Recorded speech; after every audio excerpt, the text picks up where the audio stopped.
24 KZ арнасындағы келесі 5 минут толық мәлімет хабармен өтеді. Сәлеметсіздер ме? Ертең елордасы Астанада Ресей, Белоруссия мен Қазақстанның Еуразиялық экономикалық одағы туралы келісім шартқа қол қою қарастырылған.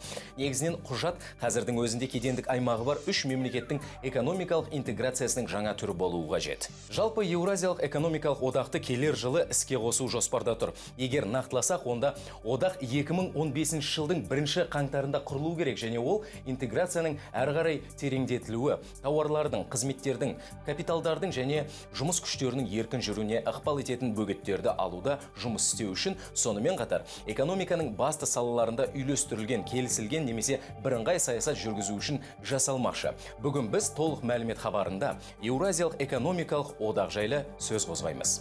Еуразиялық экономикалық одақты құру идеясы Қазақстан президенті Нұрсұлтан Назарбаевқа тиесілі. Оны кезінде Ресей көшбасшылары Владимир Путин мен Дмитрий Медведев қолдаған. 2009 жылдың өзінде экономикалық ынтымақтастықты кеңейту бойынша интеграциялық үдерістер бастау алған еді. Дәл сол кезде Еуразиялық экономикалық қауымдастығының кедендік одағының негізін қалаған 40-қа жуық халықаралық келісім шарттарға қол қойылды. Егер Ресей, Белоруссия мен Қазақстан аумағында бірыңғай кедендік кеңістікті құру бойынша келісімге келер болсақ, онда оған 2009 жылдың 28 қарашасында қол қойылды. Ал тағы бір жылдан соң 2010 жылдың желтоқсанында өткен Евразех саммитінде Ресей астанасында бірыңғай экономикалық кеңістік негізінде Еуразиялық одақ құру жайлы уағдаластықтарға қол жеткізілді. Еуразиялық одақ құру туралы декларацияның өзіне 2011 жылдың 18 қарашасында Ресей, Беларусь және Қазақстан басшылары қол қойған. Одақ құру 5 сатыны көздеді. Еркін саудаласу аймақ құру,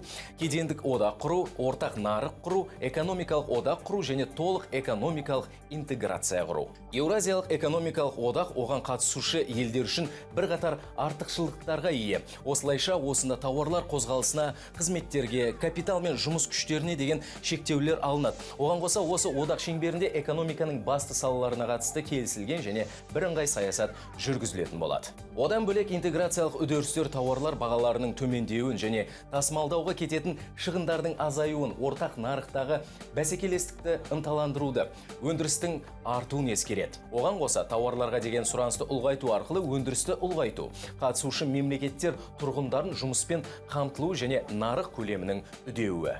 Бүгінгі таңда іске қосылғалы тұрған Еуразиялық экономикалық одақтың басты елдері, ортақ кедендік аймағы бар Ресей, Белоруссия және Қазақстан тәуелсіз мемлекеттер достастығында жалпы ішкі өнімнің 85%-ын қамтамасыз етіп отыр.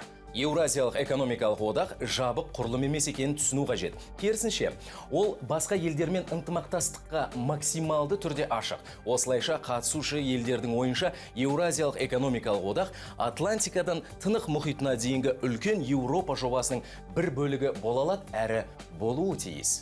Нақтыласақ, Ресей президенті Владимир Путин одақ мақсаттарының біріне осылайша анықтама береді. Біз ұлт үстілік бірлестіктің мықты моделін ұсынамыз. Ол өз кезегінде заманауи әлемнің бір полюсы бола алады және осы кезде Еуропа мен серпінді Азиялық Тынық мұхиттық аймақ арасында тиімді жалғаушы рөлін атқара алады. Егер Еуразиялық экономикалық одақтың басқару органдарына келсек, онда 2011 жылы Еуразиялық интеграция туралы декларацияға қол қойылғаннан кейін Еуразиялық экономикалық комиссия құрылған. Ол экономикалық одақтың 170-ке жуық функциясын бақылайды. Жалпы Еуразиялық экономикалық одақтың сәтті жұмыс істеу үшін бірқатар ұлт үстілік құрылымдар құру жоспарда тұр.